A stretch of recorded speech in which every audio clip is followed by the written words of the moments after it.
Hello and welcome to SANZAAR Hate Relationship. Hi, I'm Paul, the guy behind DrivingMaul, and thank you very much for joining me. Don't forget to sign up for my newsletter, link above on Twitter, down below on YouTube, so you don't miss out on any of these videos, and also my podcast as well, #Rugby Chat. You can find that in iTunes. So, the SANZAAR Hate Relationship, what do I mean by that? Well, clearly it's a play on words about the hate-love relationship, or love-hate relationship, sorry, should I say. And basically, SANZAAR at the moment does not seem to be a happy group of people. I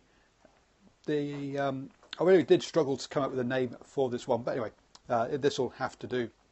So, the main parties in SANZAAR are obviously South Africa, Australia, New Zealand. But as far as Super Rugby is concerned, we also have Argentina, who are also in the Rugby Championship as well, and also Japan. And at the moment, I'm not sure that any of these are really getting on that well.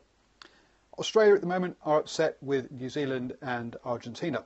The reason for that is when restructuring Super Rugby for next season, the easy way to restructure it, to get it to make more sense, would have been to have 3 conferences of 6 teams. The 6 teams in South Africa, Australian 5 teams plus Japan, and then the New Zealand 5 teams plus Argentina. And that would have made things a lot more simple than they are now, and would gain a lot of what they're going to get next year with the 3 conferences of 5 teams. The problem was that Argentina did, or the Jaguares and Argentina didn't want to be in a conference that they had very little to no chance of getting out of and qualifying for Super Rugby, apparently. And the New Zealand sides didn't want the extra travel of having to go over and play home and away games against the Jaguares in Argentina, which you can both understand, but clearly that's not going to make Australia very happy. On the same theme at the moment, we've obviously got Australia struggling to get rid of one of their sides, as they have agreed to do. And that means, and obviously that's bringing a lot of stress and bad publicity to Super Rugby. And clearly all the other partners, Argentina, South Africa and New Zealand in particular, are not happy with Australia and how they really have messed this one up, having said yes they'll do it, and then finding out there's no easy way for them to do so. The reason I don't mention Japan in this is because at the moment I think they're just grateful to be in there, and also they have an amateur union rather than professional union, and I'm not sure they've got enough problems at home trying to deal with the companies and the top league, that they probably are just kind of like, thank God we have a team, and just keeping it like that and just happy with that side of things. Finally, Australia and New Zealand are upset with South Africa at the moment as well. Why, you might ask? Well, one of the reasons for reducing the teams in Super Rugby was to improve the quality of those teams. One of the arguments has been that the players are stretched across too many teams, particularly in South Africa and Australia. Now, with South Africa has reduced its 2 Super Rugby teams, but it's kept them as well at the same time by moving them to the Pro 14. So they're not actually going to strengthen the other sides. If anything, they're going to weaken the other sides, because they've promised, or one of the promises that's been rumoured to be going around is that they will put 5 Springboks into each of those 2 teams. Now, the Cheetahs have pretty much kept their squad together and will roll into the Pro 14 quite comfortably. The the Kings, on the other hand, won't. Just like last year when they lost a lot of players because of the instability that the Kings have, they've lost a lot of players again at the end of this Super Rugby season. And so the side that rose into the Pro 14 will not be the same side that has played in Super Rugby. There is talk of the Kings getting loaned players from the other franchises and things like that. Then, I'm sorry, I'm not going to talk about the Lions not playing New Zealand, deserving to finish top of the table or not. They played the teams they had to play according to the structure, and therefore end up where they were. All the teams knew going into the season what it was going to be about.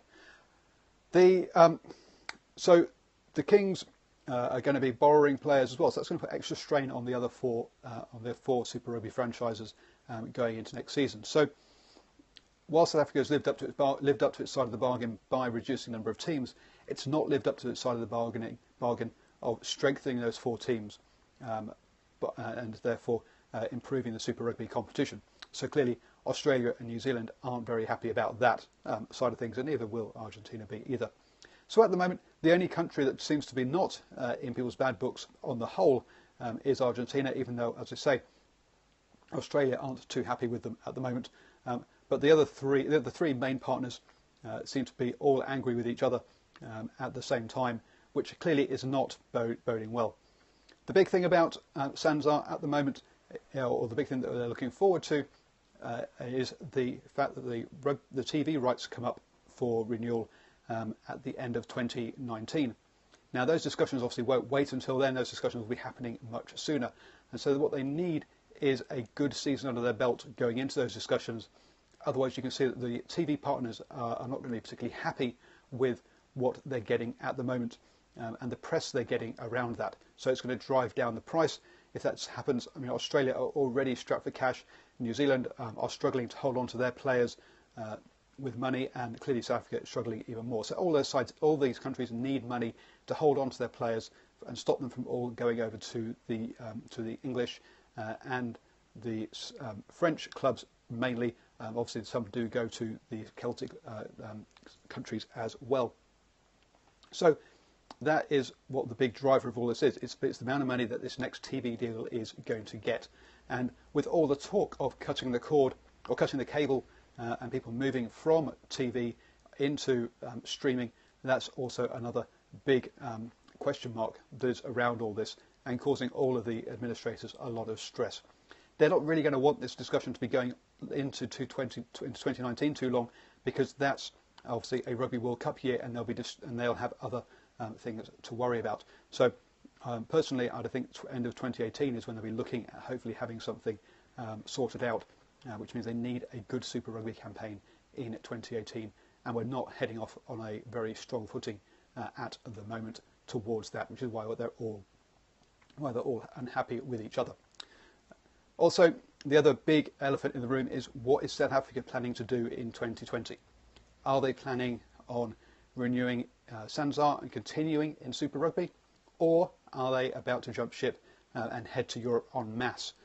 That will also, we'll see how the Cheetahs and the Kings do, particularly in this next season of Pro 14, is going to have a big bearing on that. And then also, can they get those teams into the European competitions? Will the European competitions show that they're adaptable and accepting of South African franchises joining them or not? And also, if they were to move up, could they leave the Rugby Championship as well and head to the Six Nations, or would they be forming another Tier 1 competition somehow? I don't know. But that's all the backdrop of this, and why why we've got these changes going on, and why they're all upset with each other. It's all about the fact that it's the negative press around Super Rugby, the dropping attendance, the dropping viewer numbers. Those need to be arrested before the next TV deal comes around, and it's coming around awful fast. Thank you very much for joining me and watching. I'll be back tomorrow with some more Currie Cup predictions for the weekend. They're having midweek and weekend rounds at the moment, which is a big strain on their teams in South Africa. Also, please do catch up on the #RugbyChat podcast. We had that last night, had a great discussion reviewing the Super Rugby season and giving each team a grade. Go over there and see if you agree with the grades we gave the teams. So thank you very much for joining me, and I will see you soon.